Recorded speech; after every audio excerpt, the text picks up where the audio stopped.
Share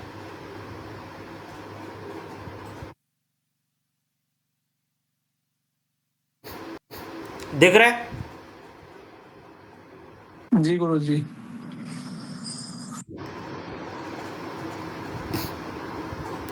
आज हम बात करने वाले हैं कि D9 का नवांशा के बारे में बात करने वाले हैं ना।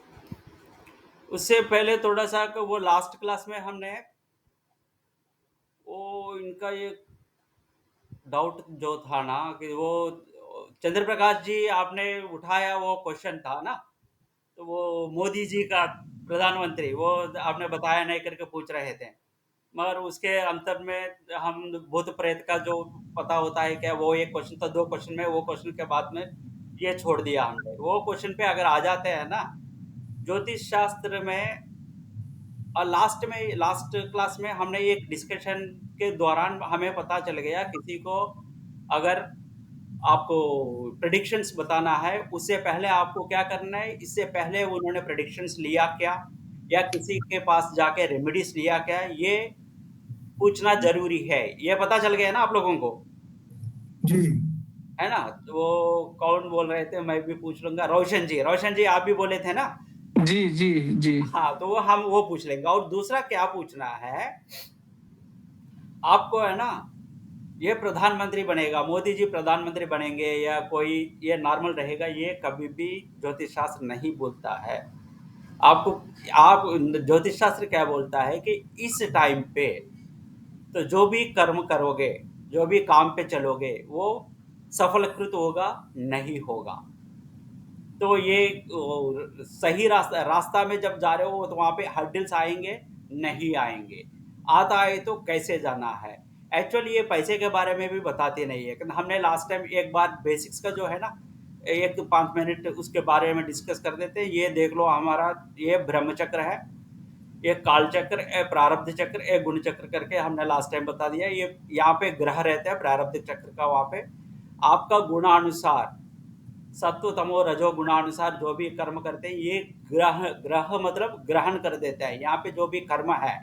तो ये बेसिकली आगामी कर्म, ये जो हमने बात कर दिया, एक जन्म में जितना भी अर्जित कर्म होता है, जो काम करते हो उसको आगामी कर्म कर देते हैं, बोलते हैं। और वो जो भुगत लिया, वो जो बचा है भुगतने के बाद, आपका कर्म को भुगतने के बाद जो बचा है उसको संचित कर्म बोलते हैं। उनको, वो संचित कर्म का जो बच गया है, वो यहाँ पे ग्रह, प्रारब्ध कर्म में ग्रह बैठ के ग्रहण करके वहां से काल चक्र में ऊपर डाल देता है।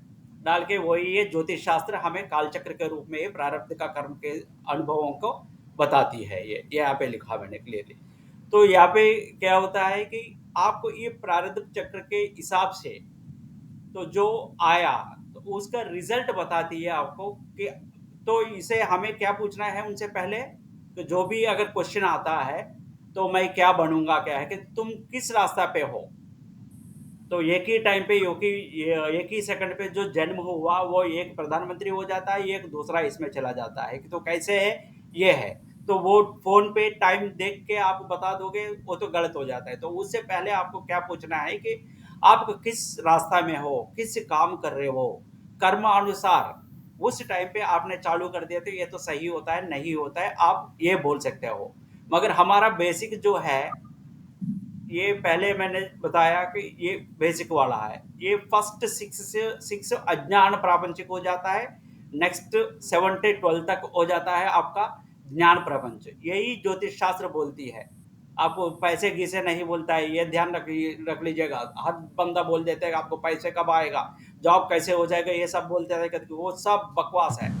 तो आप क्लियरली अगर जैसे आप दूसरों को जब बोलोगे तो उस हिसाब से चेक करके ये कर्म के हिसाब से चलता है करके आप बोल सकते हो। मगर एक्चुअली क्या करते हैं, ये फर्स्ट भाव बताती है अंगी, ये जन्म के बारे में बताती है। लास्ट भाव 1 12 बगल बगल में है ना, ये स्टार्टिंग है, ऐसे ही घूम के 12 में आ जाती है। तो ये जन्म है, ये मृत्यु है। ये अंगी के लिए तनु भाव के लिए आ जाता है। अर्धांगी मतलब सेवंथ, फर्स्ट 6 एक पार्ट है, सेकंड 6 एक पार्ट है, इसीलिए सेवंथ पार्ट को, सेवंथ भाव को हम अर्धांगी बोल देते हैं। यहाँ से जो भी है वहां से का मतलब 1 7, तो यही रिलेशन है। फर्स्ट अंगी हो गया, अर्धांगी 7th का हो गया। 2 होता है अज्ञान काल, ये मृत्यु है ना, 8वीं आपको क्या है, मृत्यु का हिसाब से बताती है। मृत्यु मतलब एक ये बॉडी से छोड़ने वाला नहीं है, एक्चुअली बताती है ये अज्ञान प्रापंचिक है, मतलब प्रपंच ज्ञान काल कितना है आपका, उसका 7th पार्ट का मतलब 2 to 8 हो गया। 17 17 2 2 8 3 9 4 10 ऐसे ही आ जाता है। तो अंगी अर्धांगी। नेक्स्ट, इस प्रपंच में कितने, अज्ञान प्रपंच में कितना काल जियोगे और ज्ञान प्रपंच में कितना काल जियोगे, ये दोनों मिला के आपका डेथ बताया जाता है। हर बंदा का काल मृत्यु अकाल मृत्यु ये भी होता है कि वो शायद एक दूसरा पार्ट है। तो मगर अज्ञान काल में कितना साल रहोगे और ज्ञान काल में कितना साल रहोगे, ये दोनों देख के हम उसका डेथ बता सकते हैं। ये तीसरा आता है प्रापंचिक धन। प्रापंचिक धन हो गया। और तीसरा यहाँ पे आके उसका 7th पार्ट क्या होता है, परमात्मा का धन। परमात्मा का धन मतलब आप भगवान का आत्मा ज्ञान कितना है, सिर्फ यही इसी हिसाब से आपको बताती है। यही हमें एक्चुअल देखना है। तो ये प्रारब्ध गिरब्ध वगैरह ना, भगवान, ये भगवान एक लॉजिक जैसा होता है ना कि एक भगवान का लॉजिक क्या है कि एक डर है भगवान का, ऐसा करके मेरा एक सोच आया था कि एक्चुअली देख लो, अभी हम बोल देते राम कृष्ण है, यही बहुत पुराना है, सबसे बहुत का मतलब हमारा क्या बोलते हैं, सनातन धर्म है, हमारा धर्म है, ये बहुत पुराना है, वो सब कुछ है। ऐसे आजकल तो मीडिया में वही हमारा कान में आ रहे, तो हम उसके पीछे पड़ गए। मगर एक सोच अगर कर देते हैं, भगवान और एक्चुअल भगवान क्या है, ये भगवान तो supreme is one for all, supreme is one for all completely. ये यहाँ पे जाना बहुत मुश्किल हो जाता है। इसके विचार में जब कर रहा था, मेरे को ऐसा लगा कि जब ब्रिटिशर्स हमारे पास आ गए थे, तो वो कॉन्कर करते करते ही तो हर देश को है ना उसके आधिपत्य में आ गया, कि वो कॉन्कर करते ही आ गए। तो क्या अगर हमारा ही भगवान वगैरह है, हमारा धर्मी है, तो वो राम, उनका भी राम नहीं है, कृष्ण नहीं है, और कोई हनुमान नहीं है, कोई नहीं है वहां पे ब्रिटिशर्स के पास, वो उनका तो जीसस चलता था। वो ऑलरेडी जब आए थे हमारे पास, हम भी थे यहाँ पे, वहां पे ब्रिटिशर्स भी थे उस टाइम पे। वो जब आए थे हमें कांकर करने के लिए, जीसस को लेके आ गए, का मतलब उनका माइंड में जीसस ही था। तो वो लेके आए, क्या वो जिए नहीं थे विदाउट ये राम कृष्ण वगैरह जो भी आप कर रहे हो, का मतलब साइमल्टेनियसली एक अलग से चल रहे, नहीं चल रहा है उनके पास। क्या आपके पास जो मारना आयुध वगैरह उस टाइम पे फाइटिंग के लिए जो अस्त्र शस्त्र है, वो उनके पास नहीं थे, उनके पास ज्यादा थे, सिविलाइजेशन ज्यादा था। तो आपसे ज्यादा हथियार है का मतलब वेपन्स ज्यादा थे, वो लेके आके हमारे ऊपर आ गया, का मतलब वहां पे क्या है, तो मतलब हर देश में। हाँ जी, हाँ जी, बताइए, बताइए गिरिजा जी। हाथ उठाए थे ना गिरिजा जी, इसलिए मैंने पूछा था। चलो, क्योंकि वहां पे क्या है कि मेरा एक सोच ऐसा था कि अभी आप क्रॉस भी कर सकते हो विथ लॉजिक।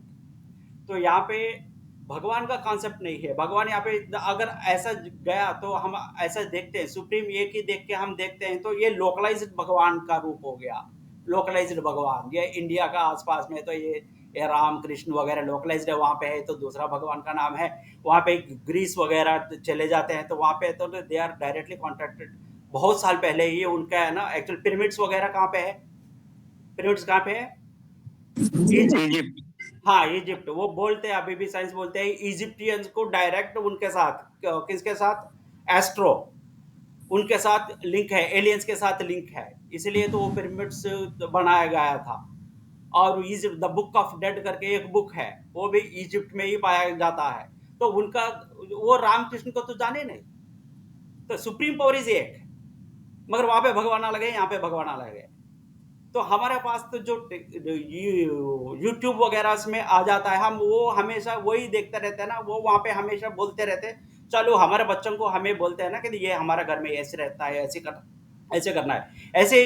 इंडिया का जो ये यूट्यूब वगैरह सोशल मीडिया आ जाता है कि अपने देश के लिए तो पूरा बताती रहती है कि ये भगवान ये तो बहुत पुराना है, वो सब कुछ यही है। तो क्या पता, हमें तो यह पता नहीं है ना कि तो उनका देश में भी ऐसे बोल रहे होंगे, उनका भगवान ये कि तो बहुत पुराना है। ये भगवान का अगर बगल में रख लेते हैं, एक्चुअली वो हमारा भगवान को मानेंगे नहीं, वो हम उनका भगवान के मानेंगे नहीं। मगर क्या रिलेशन क्या है इन दोनों का? तो मेरा सोच ऐसा है कि एक ढंग से अगर ध्यान दीजिएगा, ये भगवान का कॉन्सेप्ट अलग है। हम हमें जो सुप्रीम में रीच होना है, सुप्रीम ब्रह्मचक्र ये पाना है, तो आपको अरशद वर्ग से दूर होना है, वो तो पता ही है। ये भगवान का कॉन्सेप्ट भी थोड़ा सा आपको समझना पड़ेगा मेरे ख्याल से, क्योंकि ये दो उनका भगवान अलग नाम से है, हमारा भगवान अलग नाम से, ये सब चीजें, मगर दोनों का इक्वल, वो भी माने हम भी माने। एक चीज, कौन सा चीज होगा वो? कुछ चीज ऐसे हैं कि वो भी मानता है और आप भी मानते हो, हर देश में हर जगह पे रहता है उनके लिए। क्या है?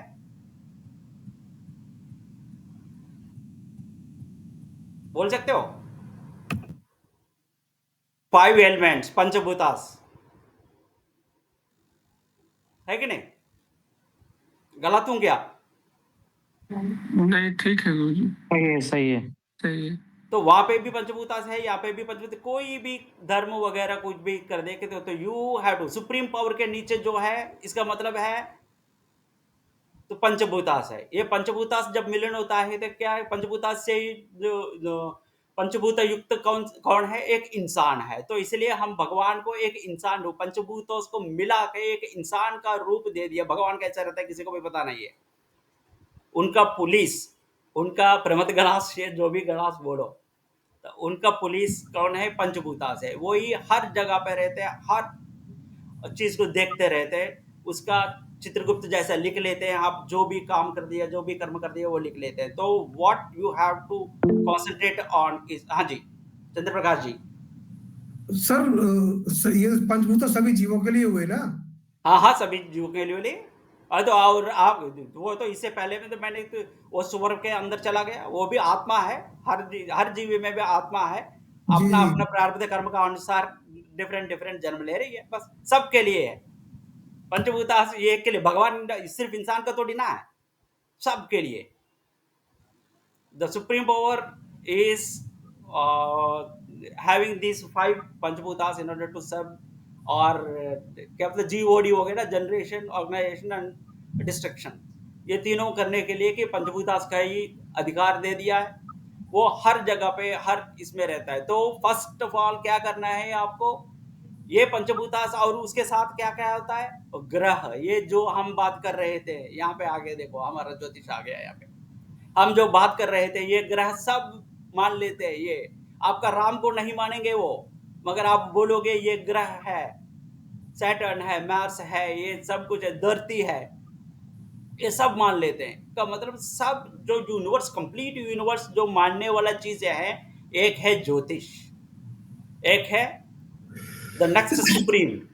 तो उनका भगवान का सेनापति मान लो, कुछ भी मान लो, उनका है पंचभूतास। तो whom do you have to worship every day? तो डेली आपको है ना, सुबह उठते ही पहले पंचभूतास को नमस्कार करो, मेरा कहना यह है। ये मेरा जो लॉजिक में गलत है तो आप बता दो। नहीं है ना? ये गलत है तो बता सही दो। है सर। नहीं गुरु जी, नहीं। तो एक्सेप्ट करोगे कि मैं तो ये भगवान के उसके लिए कुछ नहीं बोल रहा हूँ, कि मगर एक्चुअल जो है वो है। तो मेरे को ऐसा लगा था, ये मैं ये ऐसा ज्ञान बोध देने के लिए बैठा नहीं हूँ, मगर तो मेरे को जो लगा कि, तो मैंने सोचा कि तो मेरा इनको भी पता होना चाहिए कि तो जो सुबह उठते ही आपको किसको पहले प्रणाम करना है? पंचभूतास। आपने जो बताया ये तो सही है सर, लेकिन मैं तो अज्ञान रूप में ही सुबह को प्रणाम करता हूँ सबको। मुझे नहीं अरे वो मालूम अभी था। से चालू करो। नहीं, मैं चालू है सर बहुत टाइम से। चालू कर सर दिया? जल भी चढ़ाते हैं, फायर भी वर्शिप, सूर्य को वर्शिप किया तो फायर हो गया, जल चढ़ाते हैं जल हो गया। हाँ, और फिर आकाश को देखते हैं, आकाश को देख के प्रे करते हैं तो वायु तत्व भी हो गया। होता है वो सब, रूटीन में हो ही रहा है, हाँ तो नोइंगली और अननोइंगली। नोइंगली करोगे तो बहुत अच्छा फल मिलेगा ना। हाँ सुबह सही उठते है। ही नीचे पैर रखने से पहले ये धरती माँ को पूजा करो पहले, का मतलब नमस्कार करो, एटलीस्ट गुड मॉर्निंग बोलो। या ये सारे है ना पंचभूतास को पहले कर दो आप, उसके बाद जो भी कर्म करना है। वो कर दो, ये बढ़िया हो जाएगा। चलो हमारा अभी चलते हैं हमारा टॉपिक में। गुरु जी, D9 प्रोसेस प्रोसेस क्या होता है, मतलब कि किस तरह से पंचभूता को हम मतलब प्रणाम कर सकते हैं, मतलब किस तरीके से? Hi, hello, good morning, good night, good good afternoon, यही है।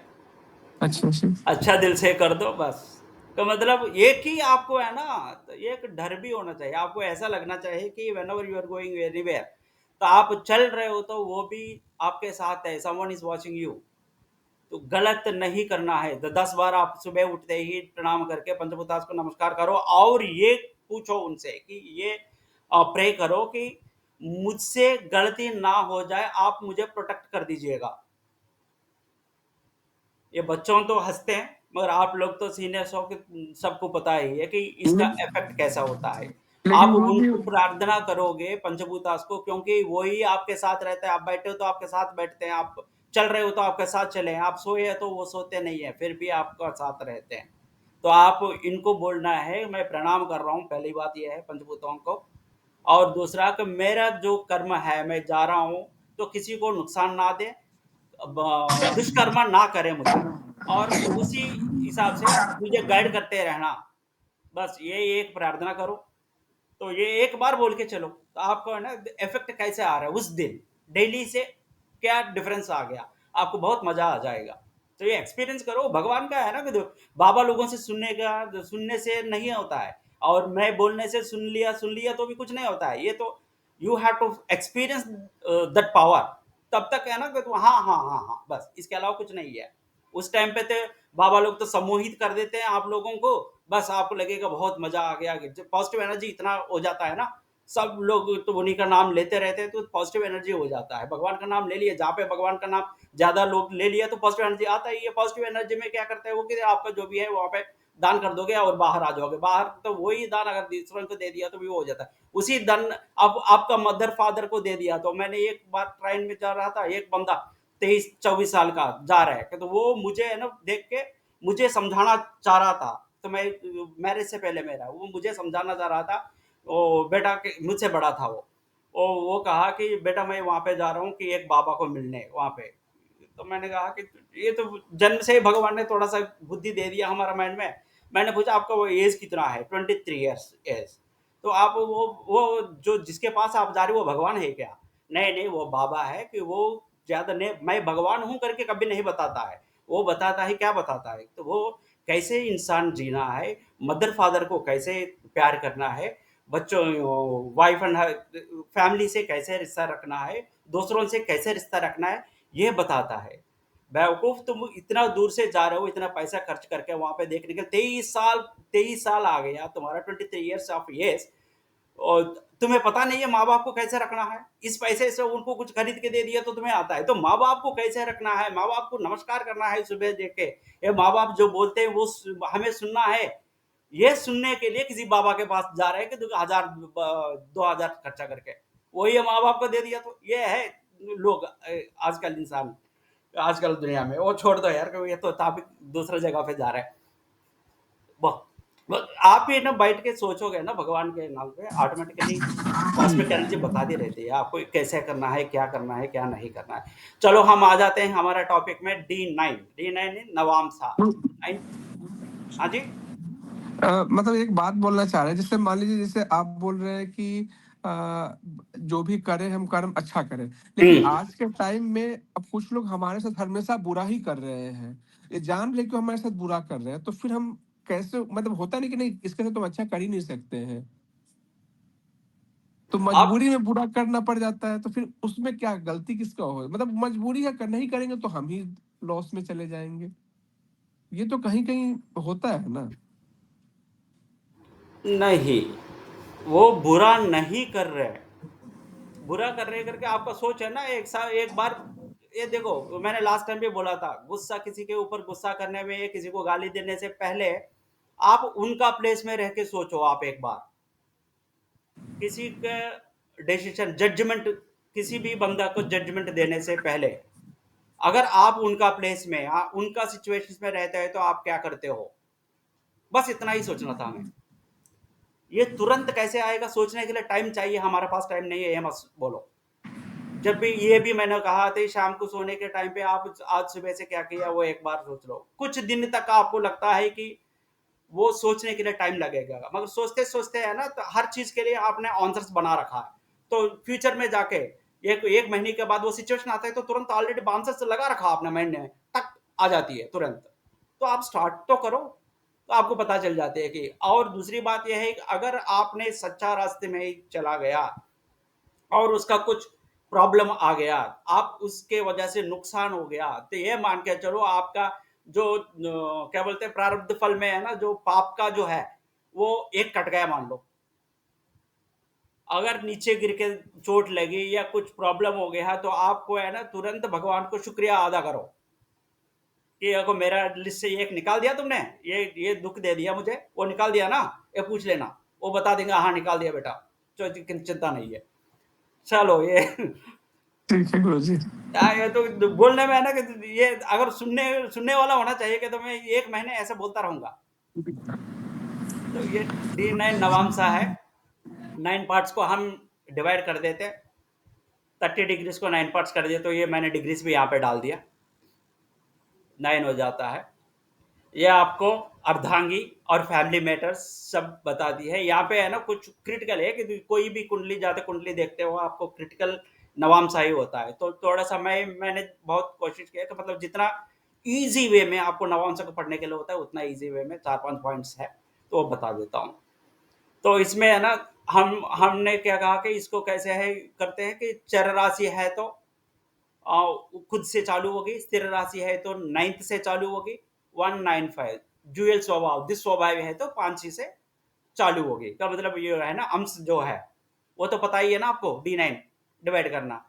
तो इसी में है ना हमने डिवाइड कर दिया कि दूसरा हिसाब से का आग भूमि वायु, ये ना 4 का, आकाश तो आकाश तत्व तो सब में होता है, ये 4 का ही डिवाइड किया जाता है, धर्मार्थ काम मोक्ष ऐसा करके 4 जैसा है। तो हम फायर, अर्थ, एयर, वाटर, ये चारों का डिवाइड कर दिया। चारों का डिवाइड करके ये पार्ट्स यहाँ पे डाल दिया तो क्या होता है कि 1 2 3 4 9 हो गया, 10 11 12 अगेन 1 2 3 6 ऐसा। तो इसका तो जस्ट उसके लिए आगे पॉइंट्स के लिए मैंने ये टेबल बनाया, इसके अलावा कुछ नहीं है। आपको सीधा आप वो डिग्रीज देखोगे, वो डिग्री देख के चर राशि है तो खुद से ही डालना है, स्थिर राशि है तो ये ऑलरेडी आपको ज्योतिष में कुंडली में ही नवांश आ जाता है, तो वो पढ़ना हम देख लेते हैं पहले। ये नवांश के हिसाब से है ना,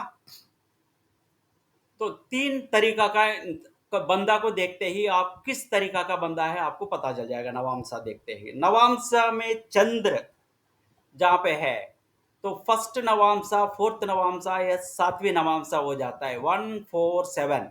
147 तो मतलब चंद्र अगर 1 मतलब 320 के नीचे, 4 मतलब 10 से 13.5 का मतलब 13-20 है, 7th मतलब 22-23-20। इसमें अगर हो जाता है वो लक्की पर्सन है, सात्विक पर्सन है, देवता समान है, का मतलब देवताओं का जो आपका माइंड में देवताओं का कैरेक्टर्स जो है वो सारे उस इंसान में रहता है। और 258 में रहता है तो यह इंसान प्रवृत्ति का बंदा है। इंसान प्रवृत्ति जो भी काम थोड़ा सा प्रयास करेगा तो फल मिलेगा। जो अगर बुरा का सिचुएशन आता है वो बुरा बन जाएगा, अच्छा सिचुएशन आता है तो अच्छा बन जाएगा। तो ये इंसान तो ऐसे ही है ना, 10 लोग राम राम राम बोल रहे तो उसके बीच में जाके हम भी राम राम राम बोलेंगे। 10 लोग बोलेंगे इसको मारो मारो तो हम भी जाते वक्त स्कूटी छोड़ के 10 लोग किसी को मार रहे हैं तो हम भी एक थप्पड़ मार के चलते रहते हैं।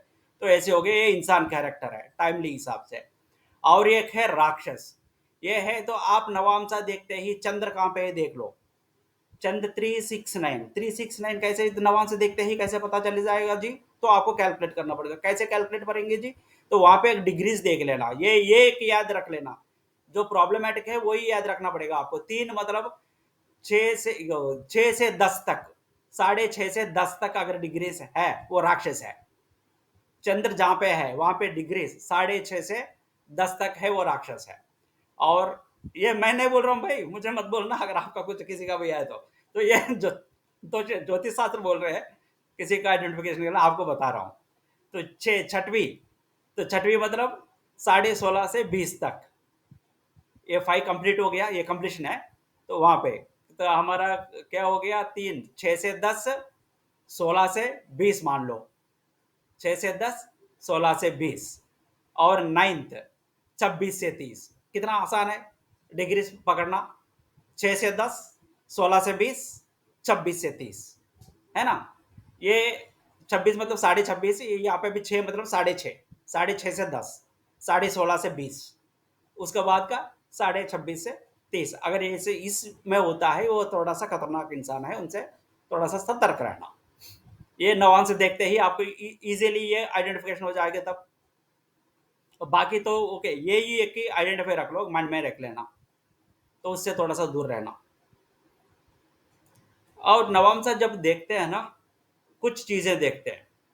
तो वर्गोत्तम, वर्गोत्तम मतलब D1 D9, D1 तो लग्न वो हो गया, लग्न कुंडली हो गया, D9 तो नवांशा हो गया। दोनों में एक ही राशि में एक ही ग्रह, वही ग्रह एक ही राशि में दोनों में अगर रहता है उसको वर्गोत्तम बोलते हैं। इन दोनों का एक्चुअली 16 का वो देख लेते हैं ना, का मतलब फर्स्ट से D2 से लेके सारे 16 का जो हमने बताया को सारे में चेक करके आप निकालोगे ना, तो वो वर्गोत्तम होता है। मगर इन दोनों के बारे में स्पेशली जब बात करते हैं हम, इन दोनों में से वर्गोत्तम देख लेते हैं। तो इन दोनों में जो राशि और जो ग्रह दोनों में एक ही राशि में बैठते हैं, उसको, उस ग्रह को बोलते हैं हम वर्गोत्तम। इसका मतलब क्या होता है, उसका दशा जब भी चलता है, उस बंदा का वर्गोत्तम का दशा जब भी चलता है वो अद्भुत रहेगा, तो सक्सेस हो जाएगा। उस टाइम पे अगर मोदी जी ने ये मतलब उनका ऐसा चल रहा है, या आप भी जो भी एक काम स्टार्ट कर देते हैं तो उसमें आप सफलीकृत हो जाओगे, आप विन हो जाओगे। तो ये जब पूछेगा कोई क्वेश्चन, तो उनका दशा देख के वो आपको पूछना पड़ेगा पहले कि आप किस में भाग ले रहे हो, किस में और क्या बोलते लड़ने जा रहे हो, क्या कुछ भी कंपटीशन में जा रहे हो। तो वो बोलते थे कि इसमें फल वो मिल जाएगा। अब वो अगर तो मंत्री पोस्ट के लिए लड़ रहे हैं, तो आप मंत्री बन जाओगे, मंत्री बन जाओगे ये तो बताओगे, बस इतना ही है। तो वो का मतलब वो किस काम पे जा रहे हैं वो पूछना ही पड़ेगा आपको। तो वर्गोत्तम का दशा जो होता है अद्भुत होता है, इतना ही हमारा ज्योतिष शास्त्र से आपको पकड़ना। अगर लग्नाधिपति ही वर्गोत्तम हो गया और बढ़िया है, महाअद्भुत हो जाता है उस दशा। तो जो भी पकड़ लिया, मिट्टी को भी पकड़ लिया। ये एक्चुअली ये दशा से अद्भुत और नहीं चलता है। आप बोलो। गुरुजी, अगर वो हाउस में अगर 2 या 3 प्लैनेट हैं तो किसका दशा देखेंगे? समझा नहीं मैंने। वर्गोत्तम 2 ग्रह हो गया तो हैं? एक ही हाउस में सेम प्लैनेट रहेंगे तो वर्गोत्तम होगा, वो राइट? एक से ज्यादा बोल रहे हो ना। हाँ, एक से ज्यादा। एक से ज्यादा अगर हो गई तो नेक्स्ट हम जो एक ट्रायल का मतलब ये कुंडली लेके मैं एक्सप्लेन करने वाला हूँ, इसमें एक से ज्यादा है, ठीक है, ठीक है, तो ठीक वो है। उसमें बता देंगे। वो दोनों का दशा में अच्छा होता है, मगर एक से ज्यादा है तो एक तो पापी हो जाएगा आपको, एक उल्टा कर अच्छा, देगा। देखते हैं तो वो जाके ठीक, तो ठीक है, ठीक। वर्गोत्तम अगर लग्नाधिपति वर्गोत्तम हो गया तो और महा अद्भुत हो जाता है। जनरली क्या है, इन जनरल हम देख लेते हैं कि एक चर राशि में फर्स्ट नवांशा, स्थिर राशि में फिफ्थ नवांशा, द्विस्वभाव में 9th नवांशा, ये है ना वर्गोत्तम बोला जाता है। का मतलब अगर वर्गोत्तम ऐसा कोई नहीं है तो इनका जो प्लेस है, ये अंशांश जो है फर्स्ट फिफ्थ और 9th अंशा ऑफ ये चर स्थिर और द्विस्वभाव, ये इनमें वो अच्छा ही रहेगा बंदा को। नेक्स्ट और एक है पुष्कर नवांशा बोलते हैं इसको, पुष्कर नवांशा बोल देते हैं। पुष्कर मतलब 12 साल का हो गया ना, तो वो छोड़ दो। अभी पुष्कर नवांशा इसका नाम रखा है। इसमें क्या है, जल भूमि वायु आग, ये जैसे ऊपर मैंने इसलिए वहां पे डिविजन किया था। उसमें है ना फर्स्ट और थर्ड जल राशि जो भी है इनका, जल में फर्स्ट और थर्ड जो भी होता है वो शुभ देता है। वहां पे कोई भी ग्रह है, कोई भी ग्रह है, ये ग्रीन लगाए मतलब शुभ देता है। फर्स्ट और थर्ड नवांशा ऑफ जल राशि, थर्ड एंड फिफ्थ नवांशा ऑफ भू राशि, 6th and 8th नवांशा of air, and 7th and 9th नवांशा ऑफ फायर। इनका है ना ये नवांशा में आपका कोई भी ग्रह है उनका दशा आपको शुभ देगी। और फॉर एग्जाम्पल उसमें अगर चंद्र और गुरु भी हो जाता है उन्हीं में, तो और उनका दशा और अच्छा रहेगा।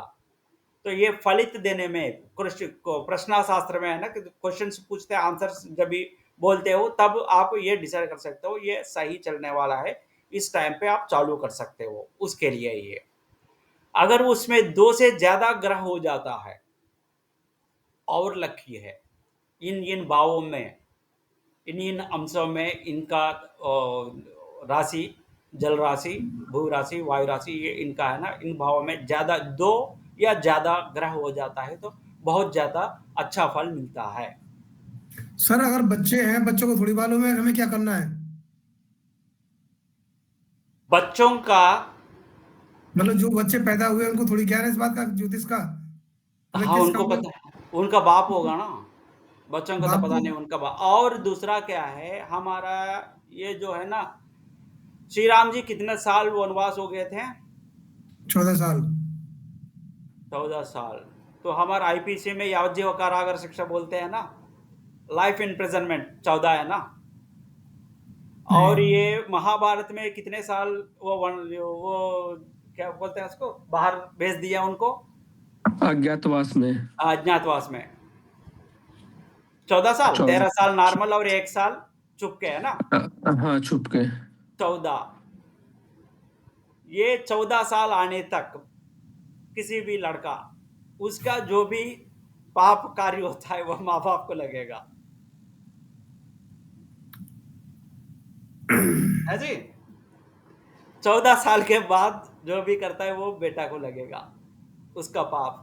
तो 14 साल तक, इसीलिए ब्राह्मण में भी जो ये जनेऊ लगाते हैं ना, वो जनेऊ को भी है ना एक वो होता है का, उसका एक क्या बोलते हैं उसको, क्या बोलते हैं हिंदी में, क्या बोलते हैं पता नहीं। यज्ञोपवीत। हाँ, यज्ञोपवीत, यज्ञोपवीत। जनेऊ यज्ञोपवीत है, वो लगाने के लिए ये काम करवाते हैं, का मतलब पूजा होती है।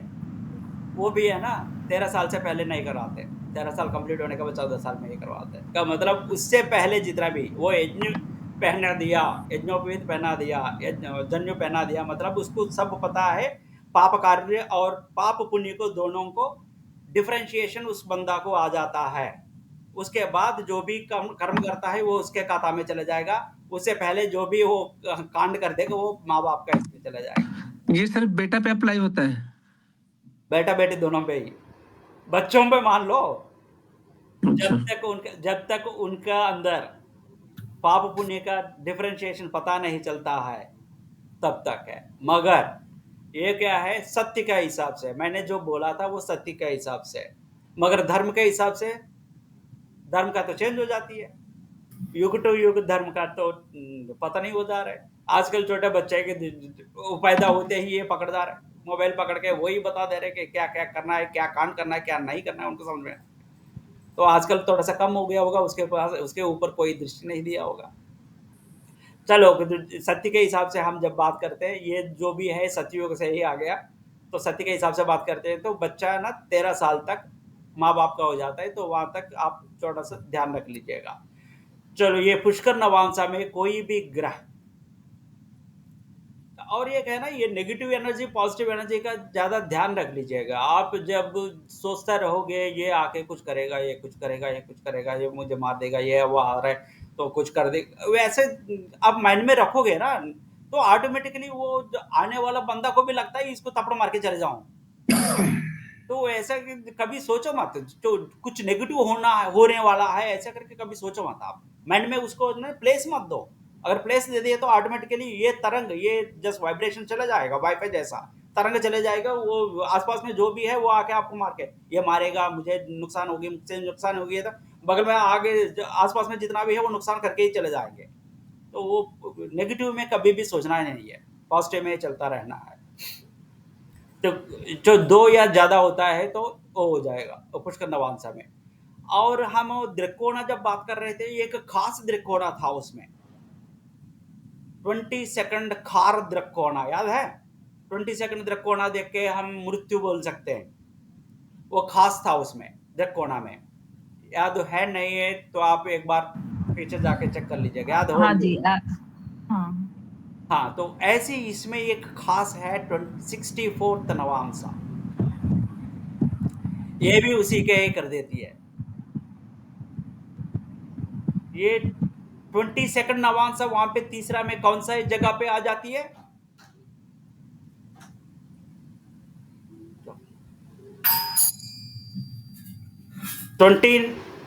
22nd नवांसा किस में आती है? द्रिकोणा। 22nd द्रिकोणा, एक राशि में एक भाव में कितने द्रिकोणा हो जाता है? 3 का डिवाइड कर देते हैं, है ना? तो 3 है, एक भाव में 3 है का मतलब 7, 7 होके का मतलब 7, 7 into 3 21, 7 भाव होके 8वीं भाव में फर्स्ट आ जाता है 22nd, है ना? जी जी 22nd द्रिकोणा, एक भाव में द्रिकोण का 8 मतलब हाउस 3 बार है। एक में 3, 2 में 6, 3 में 9, 4 में 4th में 12, और ऐसे लगा के 7 भाव चला जाता है। 7 into 3 21 हो गया। 22 त्रिकोणा आ जाता है आपका 8वीं भाव में, जो मृत्यु भाव बोलते हैं। ऐसी सही है ना? हाँ जी।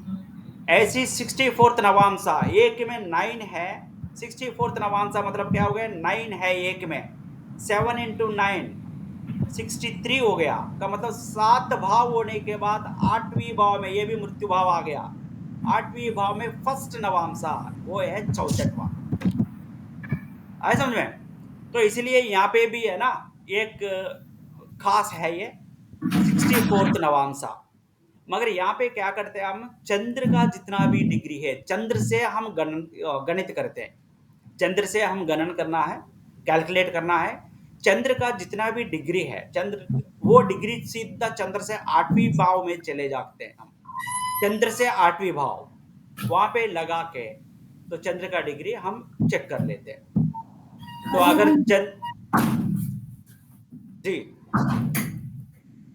चंद्र अगर सेकंड भाव में है, सेकंड नवांसा में, तो 8वीं वहां से 8वीं में सेकंड नवांसा आता है आपका 64th नवांसा। तो ये आपको है ना बहुत नष्ट, उसका जो भी है उस राशि का अधिपति जो भी है वो बहुत नष्ट देता है। चंद्र से 8वीं भाव का, इसमें एक एक्सट्रैक्ट कर सकते हैं। चंद्र से 8वीं भाव का अधिपति जो भी है वो खतरनाक साबित होता है। वहां का अधिपति का दशा अंतरदशा बहुत नष्ट देती है। और अगर ये चंद्र उसमें गोचार कर दिया, उस एरिया में चला गया, उस टाइम पे आ गया, तो उस टाइम पे चंद्र गोचार, चंद्र ट्रांसिट जब उस एरिया में आ जाती है, चांसेस है मृत्यु होने की। वहां पे भी 22 भी खार है, खार द्रकोणा 22 भी मृत्यु का बता रही है। नॉर्मल 8वीं भाव भी मृत्यु का बता रही है। यहाँ पे भी इसीलिए का मतलब 8 में जो भी आता है वही मान लो। 64th नवांसा ये भी मृत्यु का बता रही है। इसमें और एक क्या है, वाइफ एंड हस्बैंड के बारे में बताती है ना D9। तो वाइफ हस्बैंड को कैसे मारेगी, हस्बैंड कैसे मारेगा वाइफ को, वो भी बताती है। तो D9 में चंद्र का गोचार वहां पे ट्रांसिट हो जाता है, उस टाइम पे 64th नवांसा में मृत्यु होने का बहुत चांसेस होता है। D9 में नवांसा में चंद्र स्थित राशि अधिपति अगर पाप है तो इनका लाइफ बताते हैं। D9 में चंद्र स्थित राशि अधिपति, चंद्र जिस राशि में बैठा है उस राशि का अधिपति यहाँ पे, इसका मतलब है चंद्र स्थित राशि, चंद्र जो भी D9 में चंद्र जिस राशि में बैठा है उस राशि, इसका D1 का पापी है। D1 मतलब लग्न कुंडली का अगर पापी है, वो उसका आयु स्वल्प है, अल्पायुष्य है। वो अगर ड्यूयल है, द्विस्वभाव राशि है, मध्यम है, और शुभ है, वो दीर्घायु है। तो जल्दी जाएगा लेट जाएगा, इससे पता चल जाते। चंद्र D9 में चंद्र जहां पे बैठता है, तो चंद्र का यहाँ पे बहुत खास है कि D9 में तो मरण के लिए भी, और यहाँ पे चंद्र शुभ भी देता है। तो Chandra is an important planet in D9, यह ध्यान रख लो आप। तो ये मगर इसका कारक कौन है? 7th भाव का कारक कौन हो जाता है? फैमिली के बारे में सबको बताइए, वेनस। है ना? शुक्र। शुक्र। तो D9 में चंद्र स्थित राशि अधिपति अगर पाप हो जाता है, का मतलब चंद्र जिस राशि में है वो अधिपति पाप है D1 का, अल्पायुष्य और तटस्थ है, का मतलब तटस्थ मतलब ड्यूएल हो गया, ये मध्य में, शुभ है वो तो दीर्घायु हो गया। और 64th नवांशा जब अधिपति, उसका अधिपति शनि के साथ, जो 69th अधिपति मतलब चंद्र से 8वीं राशि, चंद्र से 8वीं भाव में जो राशि है उसका अधिपति, यहाँ पे डी में चंद्र स्थित राशि, यहाँ पे 8वीं भाव का राशि अधिपति शनि के साथ, ये कौन सा होता है? 6, 8, 12 को क्या बोलते हैं?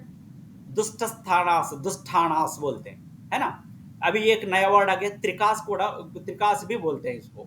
तो इसमें अगर शनि के साथ 8वीं अधिपति रहता है, वो बंदा जहर खा के मरेगा, सुसाइडल है। जहर खा के मरेगा या जहर किसी को दे दिया, किसी ने दे दिया तो भी मर जाता है, जहर के वजह से मरेगा इसका मतलब। और 64th अधिपति, 64th अधिपति, ये अधिपति राहु या केतु के साथ रहता है, शनि के साथ त्रिकास में रहता है तो जहर है, राहु या केतु के साथ रहता है फांसी, फांसी लटका के वो सुसाइड भी हो सकता है या किसी ने कर भी सकता है। ये है डेथ का मतलब 64th is a dangerous one. 8th भाव है जो है वो वहाँ पे खार, यहाँ पे 64th नवांशा। ये थोड़ा सा आपको देख लो। हाँ जी, गुरुजी रिकॉर्डिंग करवा कर हो रहा है। अभी नवाम से डी लग्न में अगर उनका कैरेक्टर्स बताते हैं यहाँ पे। हाँ जी, गुरुजी ये जो बोला आपने डेथ होगा, ये वो पर्टिकुलर आदमी का होगा या उसका पार्टनर का होगा? क्योंकि नवांशा तो पार्टनर के बारे में बताता है ना, तो ये डेथ वो पर्टिकुलर आदमी का या उसके पार्टनर का होगा सर गुरुजी? ये तो उसी बंदा का है, अच्छा कुंडली अच्छा जिसका है उसका है ये, अच्छा उसका पार्टनर का आगे बता देगी। क्यों ओके। आपको मैरिज हुआ? नहीं नहीं नहीं तो आप ये 64 नवांशा में ज्यादा ध्यान क्यों दे रहे हो? नहीं, मतलब ये नवांशा तो जनरली हम जानना हाँ, चाहते हैं, तो अपने ठीक है, पार्टनर के ठीक है। बारे में। आप होने वाले पार्टनर से खुश रहे, ये भी हम चाहते हैं। ये 64 नवांशा इफेक्ट ना करें। ठीक है ये ठीक है। नवांशा D9 का लग्न है ना, लग्न अगर फर्स्ट नवांशा हो जाता है ना, वो चंचल हो जाता है, पापी, निंदनीय, दूसरों की आलोचना करने के और बुराई करने वालों में होता है, ये सही बंदा नहीं है। इसी हिसाब से है, मेरे हिसाब से नहीं है, जो भी मैं बोल रहा हूँ कि यहाँ पे जो है वही है, इसी हिसाब से। और एक्सपीरियंस बीच में जोड़ देते हैं हम बस। सेकंड नवांशा में अगर लग्न है तो वो सच्चा ईमानदारी इंसान है, धार्मिक है, विद्वान है, का मतलब D9 इनका का मतलब 9th, इसके बारे में कौन सा भाव बोलती है? ईमानदार, धार्मिक, विद्वान, कैसे करके कौन सा भाव बोलती है जनरल में?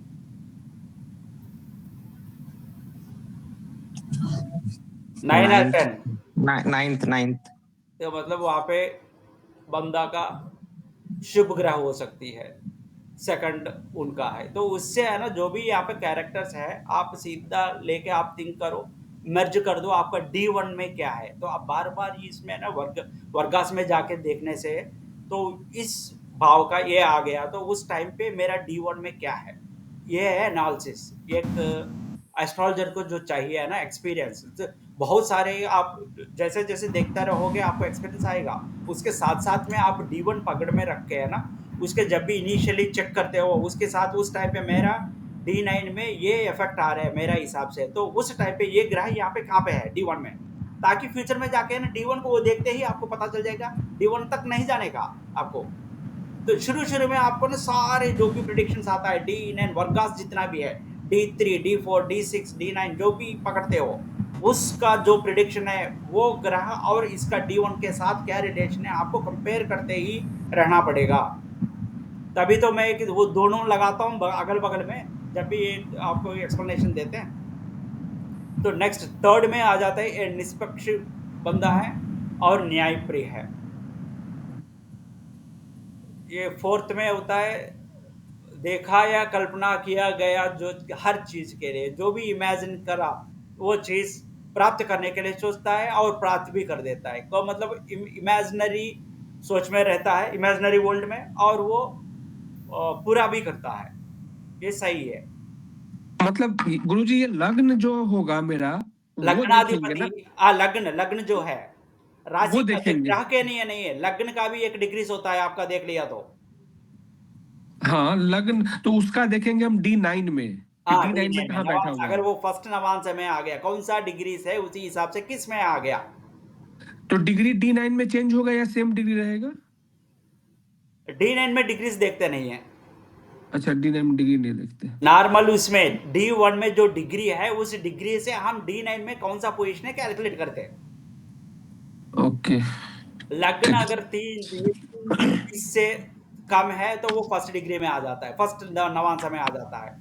और लग्न अगर फर्स्ट नवांश में है तो ये है, सेकंड नवांश में है तो ये, और ये है, और थर्ड में निष्पक्ष न्यायप्रिय है, फोर्थ में उनका इमेजिनरी वर्ल्ड एक रहता है, उसी पे हमेशा कोशिश करता है वो। एक एग्जांपल लेके समझा दीजिए, जरा नहीं समझ में आ रहा है। हाँ जी, एग्जांपल लेके समझा दीजिए। एग्जाम्पल हम्म ये फोर्थ में है ना, जो कल्पना यहाँ पे क्लियर लिखा है, देखा या कल्पना किया गया हर चीज के लिए, का मतलब किसी फैमिली में छोटा फैमिली है तो वो माँ बाप तो नॉर्मल काम करते हैं, तो उनका है ना साइकिल स्कूटर चक्की चलता है, मगर उसका बेटा का सोच ऐसा होता है कि कार में चलना है मुझे। बाप बोलता है कि कार का हमारा औकात नहीं है, मगर वो इमेजिन करता रहेगा, तो इमेजिनेशन पावर यहाँ पे आ जाती है। जो मैं बोलता हूँ ना कि जानने से नहीं, वो चोट लगेगा चोट लगेगा चोट लगेगा मत सोचो कि चोट ही लगेगा, तो ऐसे नहीं, वो इमेजिनरी वर्ल्ड में रहता है, उनके लिए सोचता रहता है कि मैं कार में जाऊँ कभी ना कभी। तो इमेजिन का पावर भी यहाँ पे आपको बता देती है, इससे भी आपको पता चल गया। आपने क्वेश्चन सही क्वेश्चन पूछा कि तो मतलब इमेजिनेशन पावर आपको इससे पहले जो हुआ उससे ये मैच हो गया। तो आपको जैसे सोच है ऐसे, कार में जाना है सोचेगा, अगर सोच आ गया उसी के बारे में सोचता रहेगा, तो उसका वाईफाई जो वेव्स है उनका अगल बगल में वही पास होता रहेगा, और माइंड भी उसी हिसाब से चलता रहेगा और उसी पे काम करेगा। कार के लिए कितना पैसे कमाना है उसी रास्ते पे ऑटोमेटिकली ये भी काम करेगा। इनका वेव्स में जितना भी ये पंचभूता से, उसको अगर वो बंदा सही है तो उसको रास्ता दिखाएंगे, उस पे चला जाएगा। तो हमेशा यही का मतलब हाई लेवल सोचता रहता है, जो लेवल में है उससे ज्यादा सोचता है, उसको पाने के लिए कोशिश करता है, वर्क हार्ड करता है, वो पा लेता है। ये है इसका जो कल्पना करने का जो फोर्थ का है। तो आपका आ रहा है क्या फोर्थ में? नहीं गुरुजी, हम ये नहीं बोल रहे थे, हम समझ नहीं पा रहे हैं कि देखेंगे कैसे, मतलब हम अच्छा कैसे, अच्छा अच्छा, वो देखा नहीं या समझ पा कल्पना रहे। किया गया है कि वो है कल्पना, एक इमेजिनरी उसमें चला जाता है। और इमेजिनरी के इसमें है ना ये भी आ गया, तो इसका पावर कैसा होता है, आपने एक क्वेश्चन ऐसा कर दिया तो मैं और एक चीज बता देता हूँ। साइंटिस्ट ने इमेजिनरी पावर का आइडेंटिफाई करने के लिए उन्होंने क्या किया, एक बंदा को है ना सेंटेंस, डेथ सेंटेंस हो गया था, का मतलब वो फांसी चढ़ाना या मारना, ये हो जाता है डेथ सेंटेंस, पता है ना। तो वो हो जी गया, तो कुछ देशों में गोली से मार देते हैं, कुछ हमारे इंडिया में तो फांसी चढ़ा देते हैं, और किसी में है ना उनको बोला गया था आपको है ना एक नागिन से, ये जहरीला सांप से आपको कटवा देंगे, डसवा देंगे और तुम मर जाओगे। वो डसते ही तो कुछ सेकंड्स में, कुछ ये मिनट में, 1-2 मिनट में आप मर जाओगे, ऐसा कह दिया। 1 हफ्ता में आपको 1 हफ्ता टाइम दिया, 1 हफ्ता के बाद जितना खाना है खा लो, जो मर्जी करना है कर दो, 1 हफ्ते के बाद हो जाता है। तो उनको ऐसा, ये एक्चुअली प्रूव है ना, ये किए हुए थे। तो उनको है ना सेल में डाल दिया, 1 हफ्ता हो गया, ये तो बेचारा सोचता रहा कि मैं 7 दिन के बाद जहरीले सांप डसेगी, मैं मरूंगा, वो है ये है, यही चलता रहा।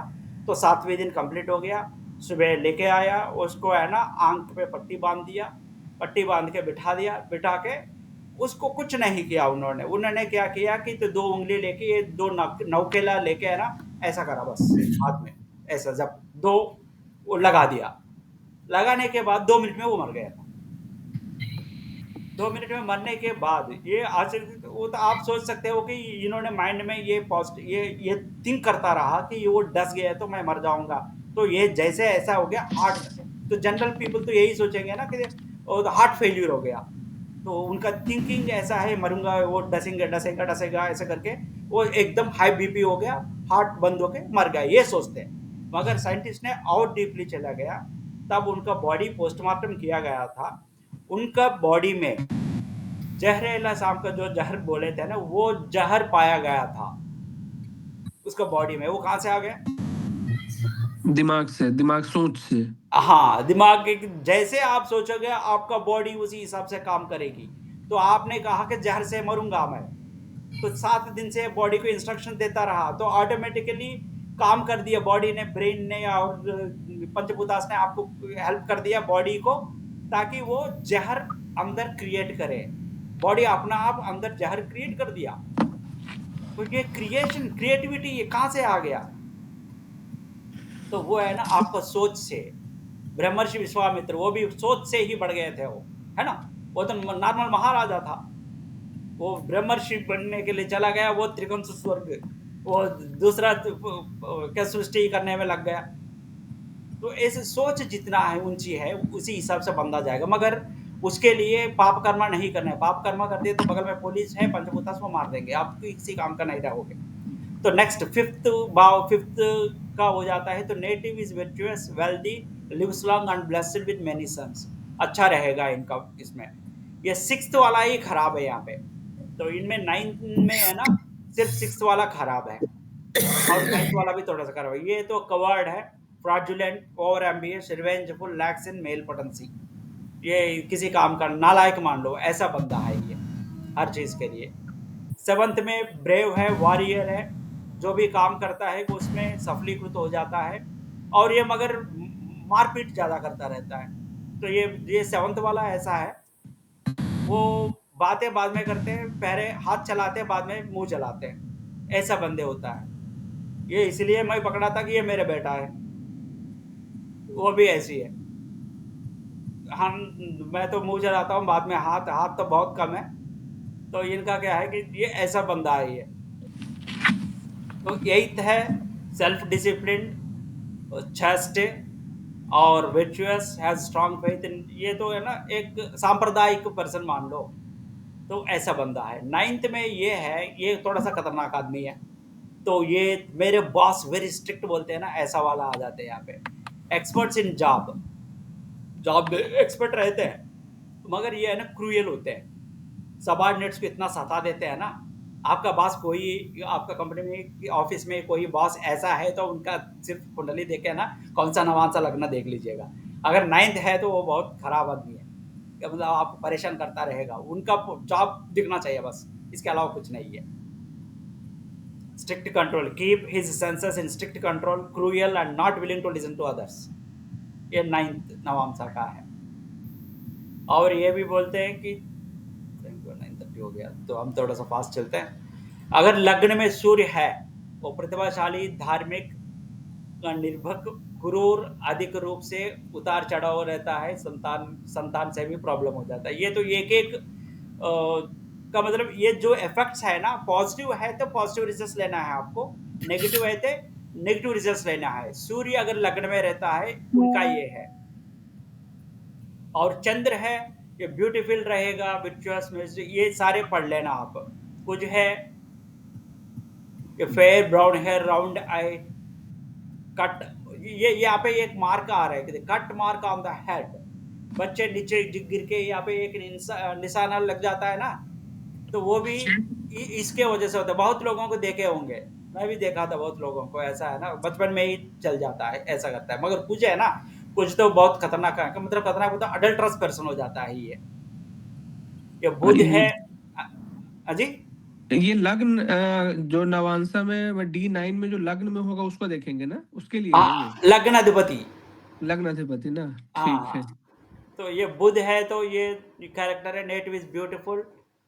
और ये गुरु है, तो गुरु तो ऑलमोस्ट ऑलवेज वही है, नॉलेज का प्रतीक है। क्योंकि इनका जो कैरेक्टर्स है, आप ना राशियों का कैरेक्टर्स माइंड में रख लेना हमेशा। तो उनका पॉजिटिव जो भी अगर शुभ है वो पॉजिटिव देगा, पाप है तो उसको उल्टा देगा, बस इतना ही है। इनका कैरेक्टर्स नवग्रह का नहीं नहीं तो है, उनका अच्छा कैरेक्टर सारे आप याद रखना पड़ेगा। बुध है तो मेरे बुध मा, जो भी मेरे माथे पे निशान है सर। हाँ जी चोट, मेरे माथे पे निशान है, चोट लगा हुआ है। निशा, निशाना छोड़ा हुआ है। हाँ, मैं चोट, टंकी लगी थी कोई, तो अच्छा पड़ आपका गया। आपका तो नवांश लग्न का अधिपति कौन है? ये तो पता नहीं सर मुझे। देख लो। गुरुजी, एक चीज बताइए, तो अगर पाप ग्रह है लग्न का अधिपति, तो फिर क्या करेगा?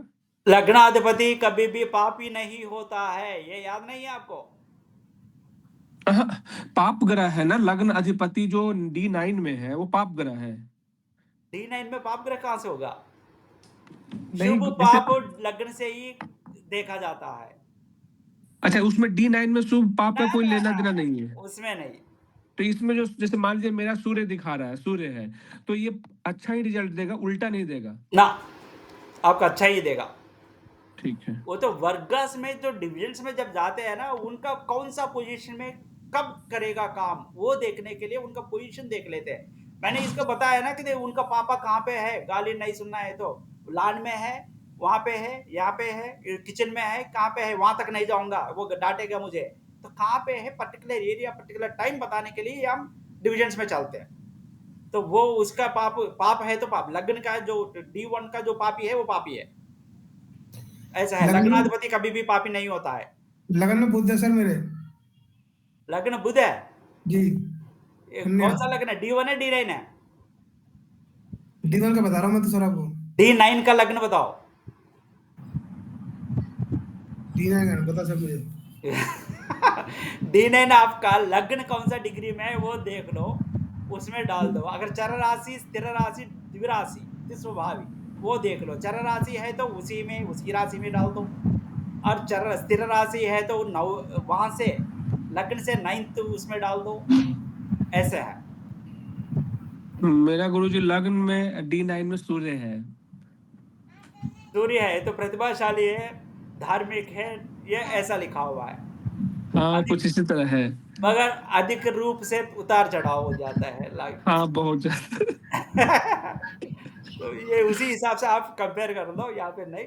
ये सारे देख लेना। नेटिव शुक्र है तो हैंडसम वगैरह है। तो इनका नौ ग्रहों का, मेरा कहना यह है, नौ ग्रहों का आपका ना पॉजिटिव कैरेक्टर्स जो है वो आप पढ़ लीजिएगा। अगर स्त्री हो जाते हैं ना, यहाँ से थोड़ा सा जाके हम, और यार अगर D9 सातवीं अधिपति स्त्री का सूर्य है तो यह है हस्बैंड, हार्ड वर्किंग, रेस्पेक्टेबल, अमेबल का मतलब मिल जाता है दूसरों से। मतलब ये फीमेल का जो मतलब ये पत्नी होगी फीमेल का उसका स्त्री लिखा देखेंगे, है मैंने। मतलब उसका देखेंगे। हाँ, उसका स्त्री कुंडली में है ना, 7वीं अधिपति को देखेंगे। 7वीं अधिपति D9 में 7वीं का अधिपति सूर्य है तो हस्बैंड मिलन जुलन करने वाला है, तो सबके साथ मिल जाता है, हार्ड वर्किंग का, रेस्पेक्टेबल है। चंद्र है तो पैशनेट, सेंसियस, जेंटल एंड मॉडेस्ट। कुछ है तो टेम्पर्ड है, क्वारलसम है, अडल्ट्रस है। कुछ है तो हमेशा है ना, ये नेचुरल मेलफिक मान लो, ऐसा है। बुध भी ऐसी है, ये वाइज है, स्किलफुल, यंगिश। तो बुध अगर 7वीं अधिपति, स्त्री का 7वीं अधिपति बुध हो जाता है तो वो उनसे, वो हस्बैंड ऐसा दिखता है कि उनसे छोटे उम्र का है, या ये भी हो सकता है वो बिल्कुल छोटी उम्र का ही मैरिज की हो। ये एक पॉइंट है यहाँ पे। गुरु है, सांप्रदायिक है। शुक्र है, हैंडसम।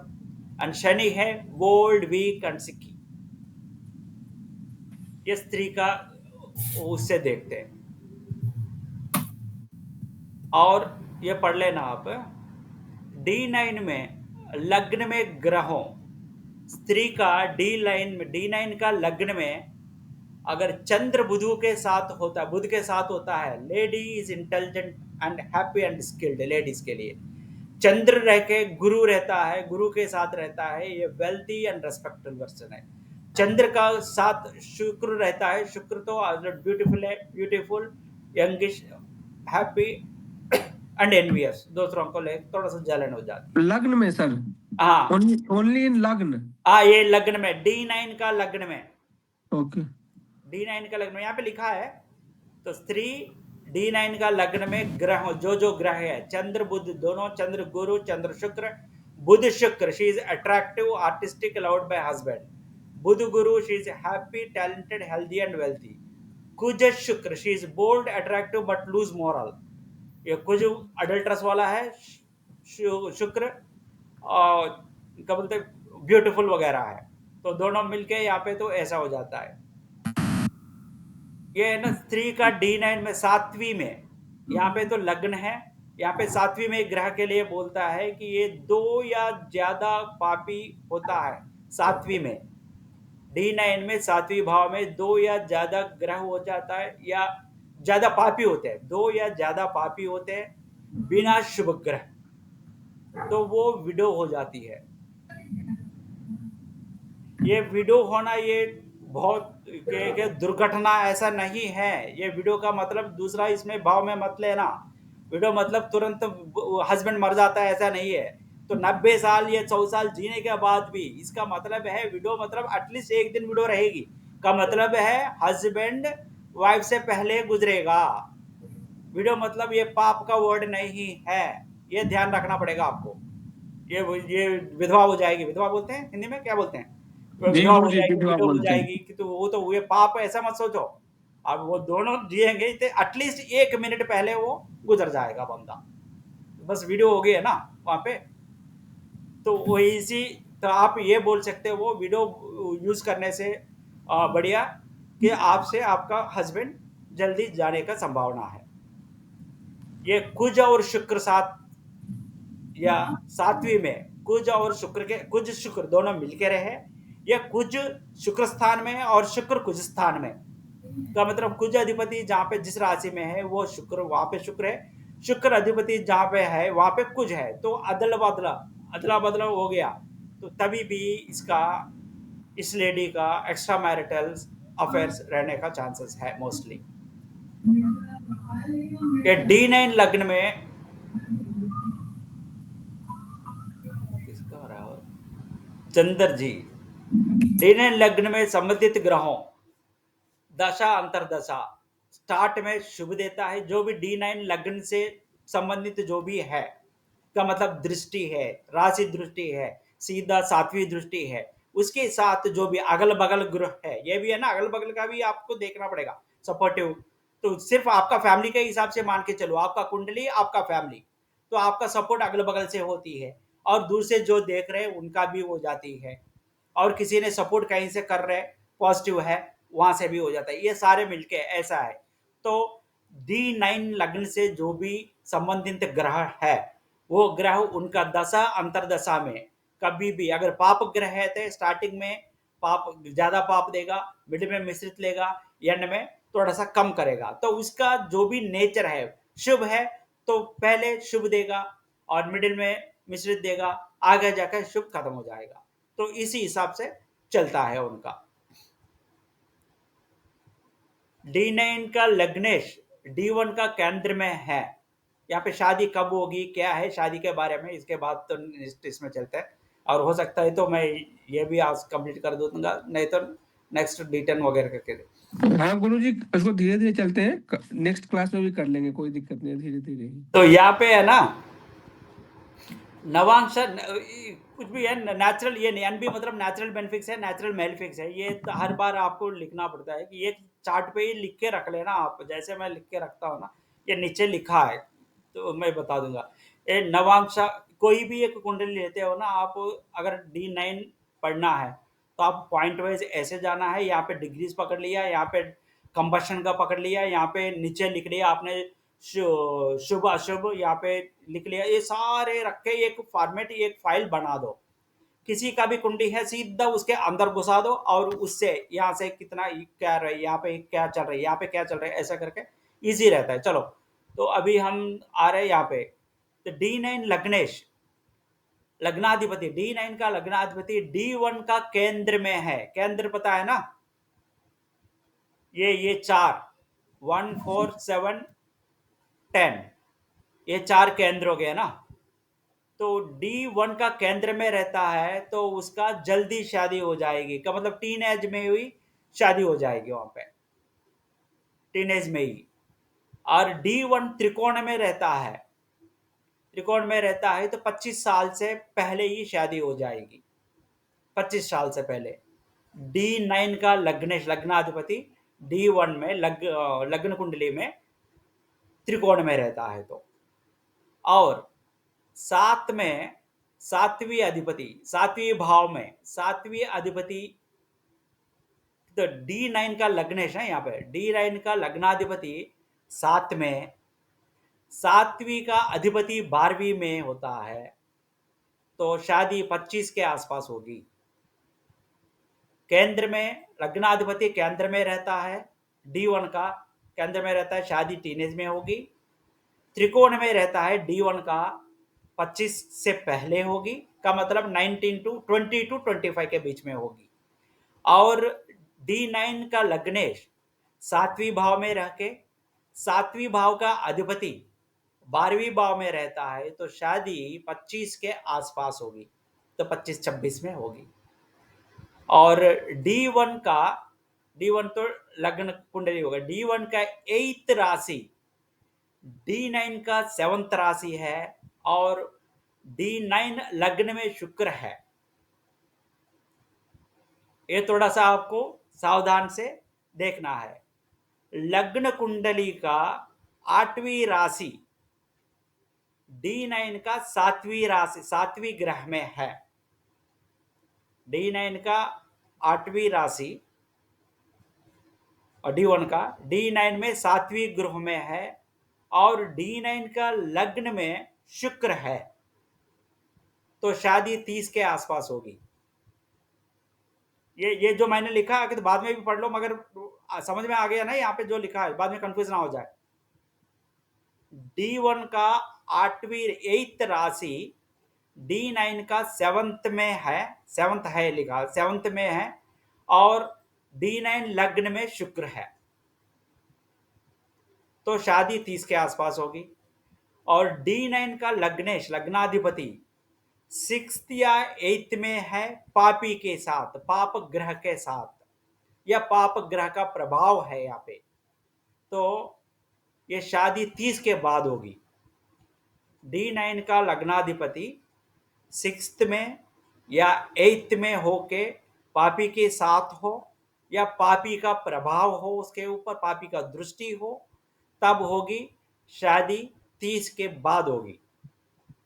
अगर पाप प्रभाव ज्यादा है, यहाँ पे पापी ग्रह है और दूसरा पापी भी देख रहे हैं, सारे किसी शुभ ग्रह का दृष्टि नहीं है, प्रभावी नहीं है, तो वो हो जाता है अनमैरिड। D9 लग्नाधिपति 6 में या 8 में रहना है, पापी के साथ रहना है, ये पाप प्रभाव होना है। ज्यादा पाप प्रभाव है तो अनमैरिड होगा वो बंदा। D9 का लग्नाधिपति अगर उच्च में है तो जीवन साथी जो भी है, यहाँ पे हस्बैंड है, वाइफ है, जीवन साथी स्नेही, कुलीन और एक अमीर और सही परिवार से संबंधित। उच्च मतलब क्या हुआ सर? उच्च नीच, एग्जाल्टेड। अच्छा, एग्जाल्टेड में रहा, डेबिलिएशन में रहा या मूल त्रिकोण में रहा, ये तो पढ़ लिया ना हमने, उच्च नीच पढ़ा था ना। जी उच्च नहीं समझ रहे थे, भूल गए, मतलब वो वर्ड नहीं याद आ रहा था। अच्छा, ये तो दूसरा इसमें लिखते होगा, गूगल बाबा ने यही स्पेलिंग दिया। हाँ उच्च, हाँ कोई नहीं। तो ये उच्च नीच में है ना। आजी गुरुजी, आपने ये जो बोला कि 25 के आसपास या 30 के अरे शादी का तो बहुत जल्दबाजी यार तुम्हारा है। नहीं सर, मैं पूछ रहा हूँ, अगर उसमें हम दशा या अंतर्दशा अप्लाई करेंगे तो पता चलेगा कि एग्जैक्ट कौन से डेट पे होगा, ऐसा पता लगा सकते हैं? यस, ये जनरली आपको शादी 30 के पास कौन सा उम्र में होगी यहाँ पे है, और शादी कब होगी नीचे जाके बता रहे हैं ना, कब होगी, कौन से यहाँ पे यहाँ पे कितने पत्नी वगैरह है तुम्हारे लिए है पूरा, यहाँ पे नीचे बता दे रहे हैं हम। ये भी है नीचे, क्या है कि कौन सा दशा में होगा। मेरा तो सर मैच कर गया है। कर लिया है? D9 का 6th या 8th में 30 के बाद ये सही अच्छा, आया। अच्छा, अच्छा। आपका 30 के बाद हो गया था? हाँ 32 में हुआ था। अच्छा, अच्छा। तो ये जो है आप मैच करते रहिएगा आपका हिसाब से। D9 में D9 का लग्नेश यहाँ कहाँ पे लिखा उच्च में है तो स्नेहशीली वगैरह होगा। D9 का लग्नेश अगर नीच में है, ये नीच स्पेलिंग राइट है या रॉन्ग है? गूगल बाबा का स्पेलिंग नीच ठीक है, नीच ठीक, नीच उच्च ठीक है। अच्छा, उच्च लग्नाधिपति था अंतर D9 था। का लग्नाधिपति नीच में है, मेन माइंडेड वाइफ आएगी या हस्बैंड आएगा, ये विलेज वाला आएगा, गांव का गवार मान लो, ऐसा आएगा। D9 लग्नेश अगर लग्नाधिपति, लग्नेश या लग्नाधिपति दोनों एक है, तो लग्नाधिपति नीच में रहता है। तो D9 का लग्नाधिपति 8 में रह के 8 में रहते हैं तो अपने पत्नी के मृत्यु का कारण बन सकता है। सूर्य के साथ राहु के साथ है तो पत्नी को जहर दिया जाता है, तो क्या मतलब जहर देके मारा जाता है, ऐसा भी होता है। D9 का लग्नाधिपति 8th में हो और सूर्य राहु भी 7 में हो, जिसका कुंडली में ऐसा हो, उसका उसको आपका बेटी कोई है तो मत देना। कुंडली इसीलिए देखते हैं ना। D9 लग्नेश उनका 8th में रह के सूर्य राहु के साथ रहता है तो पत्नी को जहर देके मारेगा। कुज प्रभाव है उसके साथ में। D9 लग्नेश 8th में रह के कुज प्रभाव है, आग लगने से पत्नी की मौत होगी। अगर पाप प्रभावित चंद्र 8th में हो, का मतलब 8th में चंद्र हो और उसके ऊपर पाप ग्रह का दृष्टि है तो अनैतिक पत्नी मिलेगी। किसी का लाइफ में अनैतिक पार्टनर मान लो, अनैतिक पार्टनर मिलेगा। पाप प्रभावित चंद्र 8 में रहते हुए, 8वीं भाव में चंद्र रहना है और उसके ऊपर पाप ग्रह का छाया होना है, तो मतलब दृष्टि होना है। यहाँ पे एक चीज तो आपको माइंड में रखना पड़ेगा, जैसे जैसे ये कुछ वर्ड्स ऐसा आ जाता है ना, हम जिस तरीका से सोचते हैं ऐसा भी नहीं होता है वर्ड का मीनिंग। हम जनरल इसमें है ना, उनका है ना पर्याय पद बोलते हैं। पर्याय पद मतलब ये का है ना विपर्यार्थ ऐसा भी बोलते हैं कि हमारा लैंग्वेज में का मतलब उसका दूसरा मीनिंग भी होता है। तो इंटेंसिटी, विच इंटेंसिटी से आप ले रहे हो उस भाव को, जैसे मैंने वीडियो का विधवा, किस भाव से आप ले रहे हो। विधवा मतलब सिर्फ इतना ही भाव लेना है आपको, वाइफ से हस्बैंड पहले मरेगा। आपने अगर माइंड में विधवा ऐसा भाव ले लिया तो आपका प्रिडिक्शन गलत होगी। ऐसे यहाँ पे आग लगने से पत्नी की मौत होगी, इसका मतलब 200 जगह भी, जैसे मैंने यहाँ पे बोला पत्नी को जहर दिया गया, वो हस्बैंड दे के मारता है ये नहीं बताती है यहाँ पे, उसका पत्नी जहर से मरेगी, बस इतना ही है। तो आपको कैसे लेना है, आप किस इंटेंसिटी में ले रहे हो, ये है इनका पत्नी मरेगी जहर देने से, मगर ये नहीं बताता है ये बंदा जहर देगा उस लड़की को। यहाँ पे कुछ प्रभाव है आग लगने से, आग में किसी आग में जाके अनएक्सपेक्टेडली आग फायर होके होगा, यह कुछ सिलेंडर में होता है ना, ऐसा भी हो सकता है। यह डोरी नहीं दिया, पुराना इसमें होता था ना, डोरी नहीं दे तो आग जला दिया, तो वो बोलते हैं ना बहू को, ऐसा भी हो सकता है। तो वो आप ये जो मीनिंग किस इंटेंसिटी पे ले रहे हो, ये इंटेंसिटी, ये जो रास्ता कब मिलेगा आपको, जब आपके साथ पंचभूतास कॉस्मिक एनर्जी आपके साथ रहेगा। आपके साथ कब रहेगा पंचभूतास, हमेशा साथ रहता है, मगर आपका साथ कब देगा, जब आप उनको रेस्पेक्ट करोगे। तो ज्योतिष शास्त्र is a divine knowledge which should be gained by worshipping the Panchabhutas and the Lord cosmic energy। 100% ये है, पढ़ने से कुछ नहीं आता है, उस टाइम पे स्ट्राइक होना है आपको। तो कोई भी डिसीजन देने से, जजमेंट देने से पहले आपको उस बंदा किस पोजीशन में है भाई, वो आपको जानना जरूरी है। ग्रह देख के, मुंह देख के, चेहरे देख के बोलना बहुत गलत होती है। हमेशा जजमेंट, पुराना टाइम पे बोलते हैं, यहाँ पे कुछ लोग भी बोलते हैं ना, ज्योतिष में यहाँ तक बता देते हैं आपका नाम का फर्स्ट, चोर का ये भी सुने होंगे आप, चोरी हो गया किसी का घर में, या कुछ हत्या हो गया, कुछ हो गया, तो उसका है ना किसने किया, उसका नाम का फर्स्ट अक्षर तक बोल देगी। ये सुना आपने किसी ने? जी गुरुजी, बहुत सुने हैं गाँव में हम ये चीज़। प्रश्न कुंडली में आता है ना ये। हाँ, तो ये मैं समझा रहा हूँ आपको, ये ना ऑफ नॉलेज हो गया ना आजकल तो सारे। ये जो नाम का फर्स्ट लेटर, ये कब हुआ था, ये आपका ये कुंडली ज्योतिष शास्त्र वगैरह बहुत पुराना, सत्य टाइम पे, सत्य और धर्म, ये और हमेशा दिशा भी मेरा बता इसमें देते हैं। है। दिशा भी बता देते हैं कि किस दिशा में चोर है। हाँ, दिशा बोल सकता है।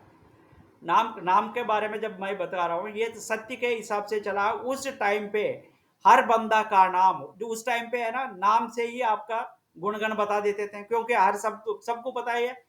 तो इस किसी का भी नाम होता तो सारे सात्विक लोग है का मतलब, उस टाइम पे एक मेरा बेटा बन गया तो उसको है ना एक नाम, उसका ग्रह क्या है, उसका नक्षत्र क्या है देख के वो नाम रखते थे, तो उसी हिसाब से नाम रखते थे। अभी की जो ये है ना चाइनीज जैसा है कि जो नीचे गिरा था टिंग आ गया तो इसको नाम लगाओ टिंग, ये बबलू, वो है, ये है कि चिक्कू बुक्कू, ये ऐसे लगा देते हैं। ये एक तो अजीब है बनाना। तो मैं मेरा लाइफ में फेस किया था मैंने, एक बंदा, नाम क्या है तुम्हारा, एक वर्कर था, मैं देहरादून में जब काम करता था एक कंपनी में, तो एक वर्कर था, नाम क्या है कि एक बोली थी पिंकी, एक बोला था बनाना, एक बोला था गब्बर सिंह। गब्बर सिंह क्या नाम है यार, तो वो बोलता है कि पापा ने गब्बर सिंह से पसंद करते, गब्बर सिंह को गब्बर सिंह नाम रखा। तो उस टाइम पे क्या है, ये नाम का फर्स्ट अक्षर जो बताते हैं ना, उस टाइम पे नाम के हिसाब से रखते थे, नक्षत्र के हिसाब से।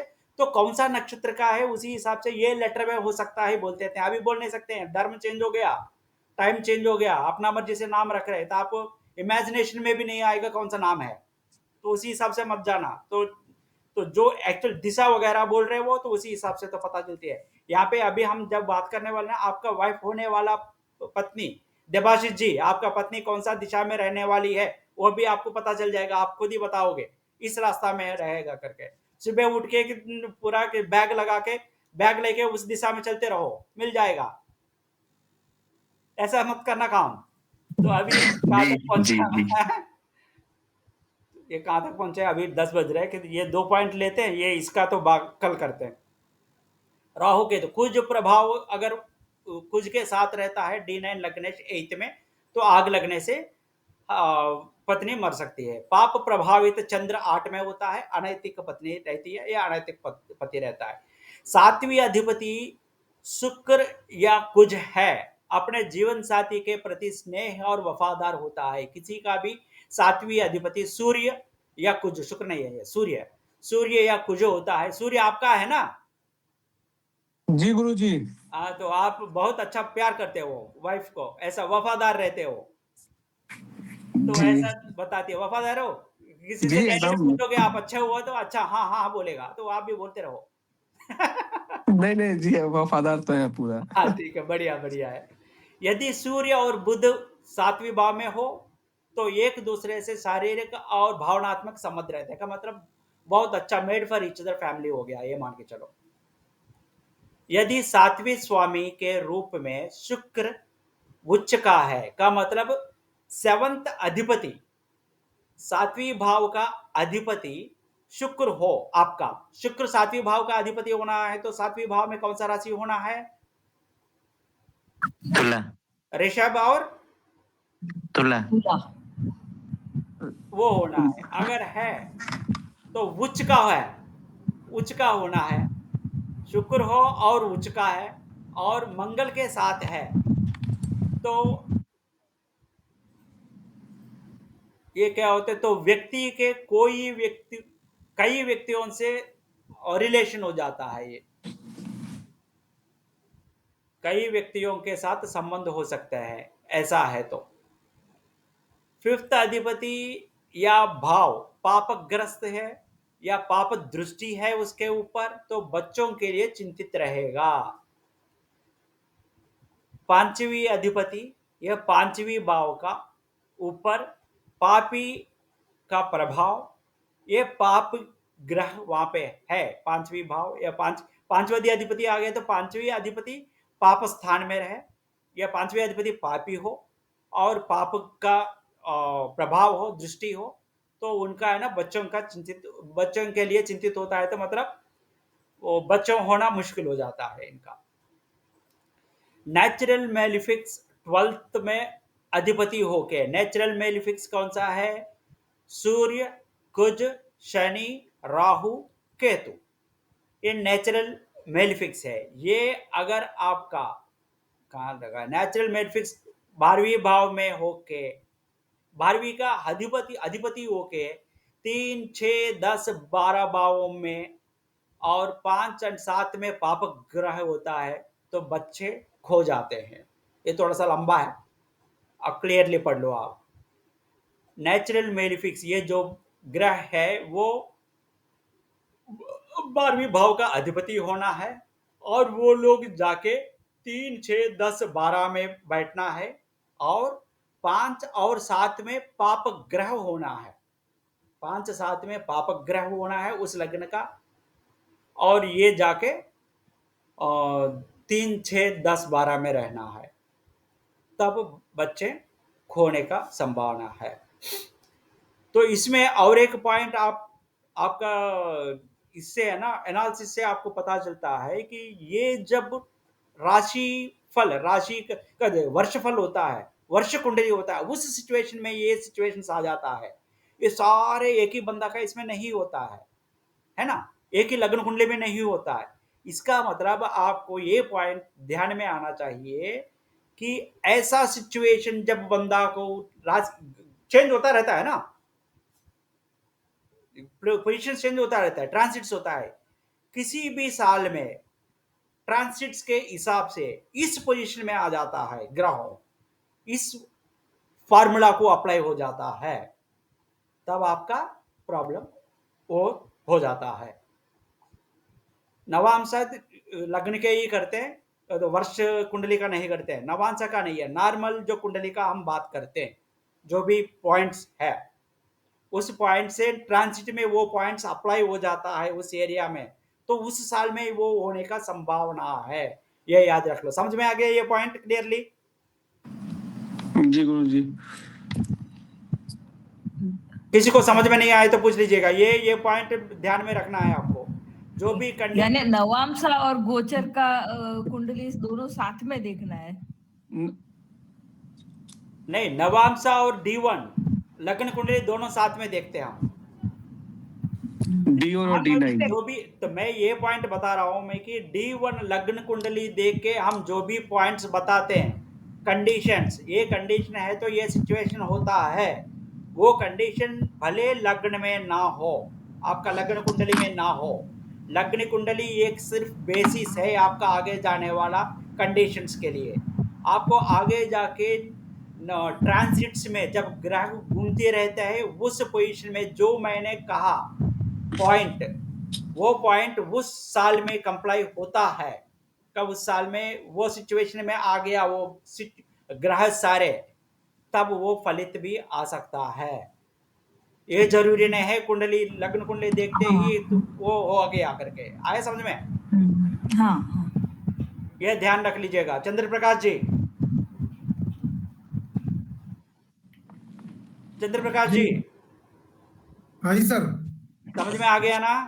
आज मैंने अगर कह दिया कि ये सूर्य बुध सेकंड भाव में, 7th भाव में है, आज नहीं है, मगर कुछ साल के बाद ग्रह गोचार के अनुसार ये दोनों उस पोजीशन में आता है, वो हो सकता है। ये है मेरा कहना जी। हाँ ठीक है, ये समझ में 100% समझ में आना। ये समझ में नहीं आए तो सब गलत कर दोगे। ठीक है, लास्ट पॉइंट। हाँ जी, जब आप बताते तो समझ में आ जाता, उसके बाद फिर भूल जाते हैं। ठीक है, लास्ट पॉइंट अभी बोल देते हैं। पांचवी स्थित या दृष्टि सूर्य कुज गुरु, बच्चे पैदा हो जाते हैं, बॉयस है, और चंद्र बुध शुक्र गर्ल है, शनि राहु केतु अबॉर्शन का चांसेस है। अबॉर्शन होता है, ऐसा नहीं है, ऐसे ये आप देख लो। आप कौन है रोशन, हाँ जी, ये क्या हो पता रहा है। है? फिफ्थ हाँ, गुरु, शुक्र, हाँ, चंद्र है सर मेरे।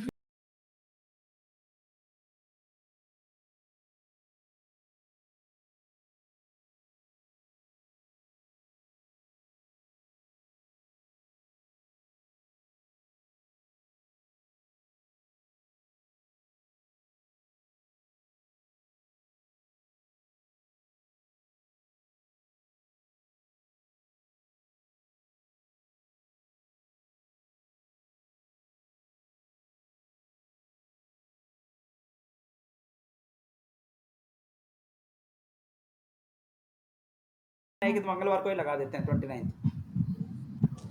चलो जी, जी जी, हाँ जी। धन्यवाद जी।